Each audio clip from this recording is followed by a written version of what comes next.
comparação.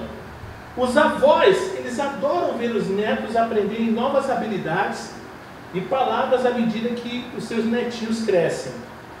Ao imitar os modelos mais excelentes, nos tornaremos pessoas melhores em nosso desenvolvimento e realizações. Mas ao imitarmos, irmãos, os modelos errados,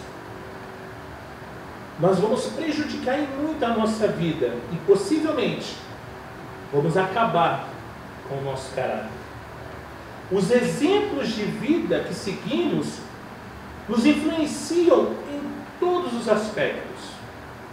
Certa vez eu estava numa fila de mercado e ouvi duas senhoras conversando sobre o escândalo mais recente anunciado nos sites de fofoca. Ao ouvir essa conversa, e aqui eu faço uma entrega, era impossível, irmãos, não ouvir essas duas senhoras falando. Era impossível. Eu pensei, mas isso é bobeira, isso é tolice, se preocupar com a vida pecaminosa dos famosos. Por que enchermos as nossas mentes com tanto lixo? Por que não conhecer pessoas decentes e aprender com a vida delas? Não, nós sempre somos fissurados nos escândalos. Lá fora o TMZ é um canal, é um site muito conhecido. Aqui no Brasil é o TV Fama, é o Ok, é o Léo Dias. Tudo que é de origem, a gente fica assim, caramba, fulano se separou, ciclano traiu. A gente fica assim, eu fico assim. Mas a gente precisa começar a ver os exemplos bons, sabe? E dias depois, eu ouvi outra conversa sobre os problemas conjugais de certo casal em uma novela. E o mesmo pensamento me ocorreu. Irmãos, eu faço uma meia-culpa. Eu gosto, às vezes, de assistir uma novela. Quando é antiga, melhor ainda. Eu gosto. Eu acho legal. Sabe? Talvez seja um erro, mas eu confesso. E quando os casais cristãos eles tentam imitar o mundo e seguem, os padrões que é colocado como modelos televisivos ou os modelos hollywoodianos, em vez dos padrões celestiais, o seu lar, irmão, família, está fadado a ter problemas. Mas se dois cônjuges imitam Cristo em sua submissão e obediência em seu desejo de servir a outros, seu lar terá vitória e alegria. A melhor coisa que o marido cristão pode fazer é seguir o exemplo de Jesus. Em Cristo encontramos uma combinação maravilhosa de força e ternura, justamente o que é necessário para ser um bom marido: força e ternura. Pedro, ele também apresenta Sara como um modelo a ser seguido pela esposa cristã. Por certo, Sara não era perfeita,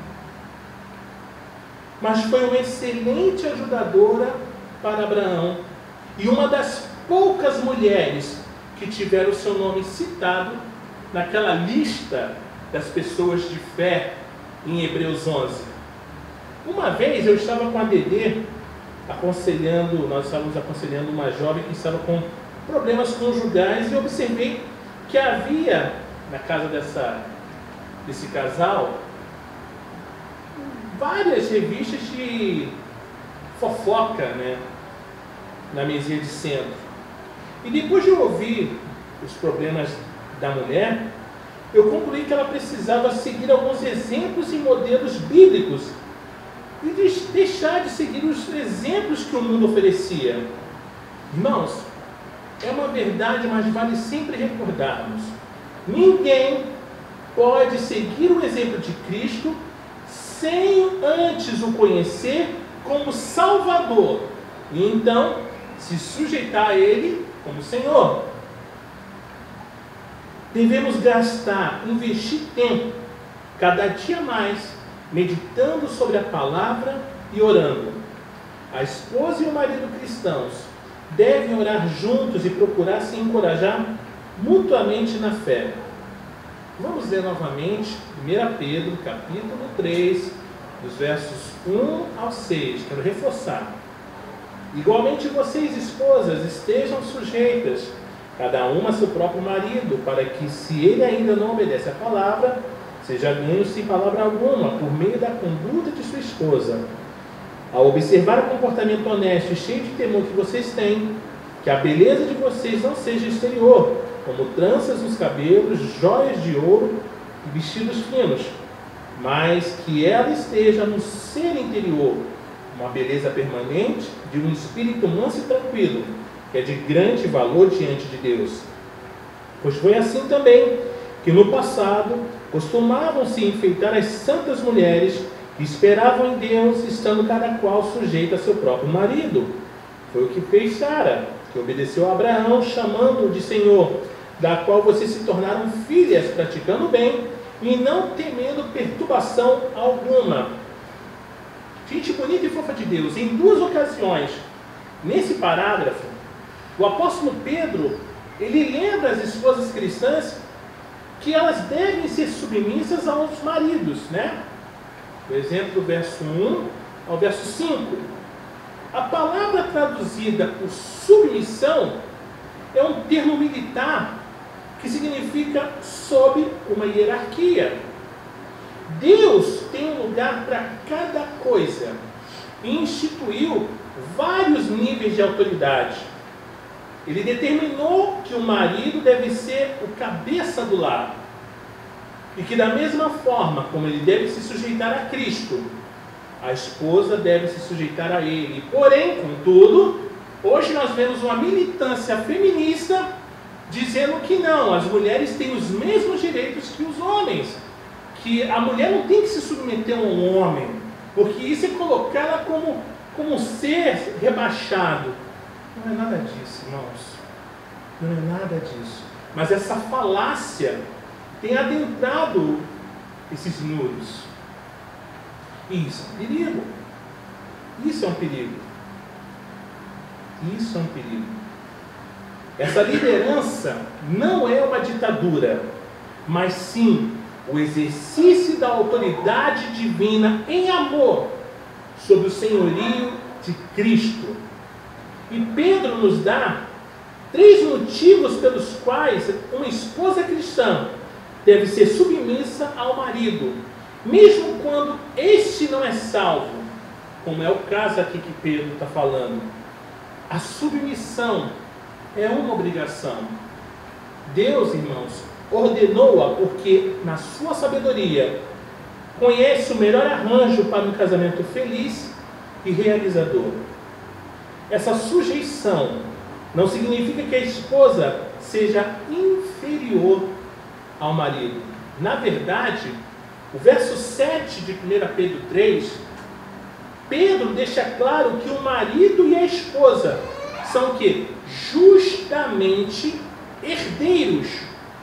Ou seja, o homem e a mulher foram feitos pelo mesmo Criador, da mesma matéria-prima, e ambos foram criados à imagem de Deus. E além disso, Deus deu domínio tanto a Adão quanto a Eva. E em Cristo, os cônjuges cristãos são um. A submissão, irmãos, diz respeito à ordem e à autoridade, não ao valor de cada um. Por exemplo, os escravos em uma casa romana qualquer eram superiores aos seus senhores em vários aspectos, mas ainda assim, eles tinham que se sujeitar à sua autoridade. O soldado raso no exército pode ser uma pessoa de mais caráter do que qualquer general, mas, porém, contudo, ele continua sendo soldado raso. Até mesmo Cristo tornou-se servo e se sujeitou à vontade de Deus. Não há nada de degradante em se sujeitar à autoridade ou em aceitar a ordem determinada por Deus, irmãos. Pelo contrário, esse é o primeiro passo para a realização. Efésios 5:21 deixa claro que tanto o marido quanto a esposa devem, em primeiro lugar, estar sujeitos a Cristo. Vamos conferir? Efésios capítulo 5, verso de número 21.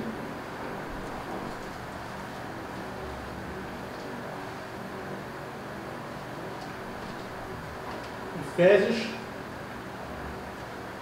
capítulo 5, verso de número 21. Lê para nós, Dedê, por favor, em voz alta.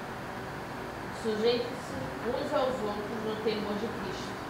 Marido e esposa devem ser parceiros e não rivais. Mas eu conheço tantos casais que são rivais, não são parceiros. Não são parceiros. Eu ganho mais do que você. Eu tenho um nível intelectual muito mais elevado que você. Ah, você é menor por isso. Nós não estamos numa competição.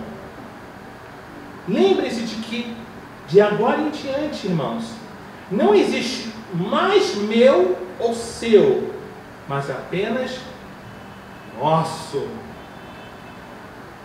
Não existe o meu dinheiro, existe o nosso dinheiro. Não existe o meu alimento, existe o nosso alimento.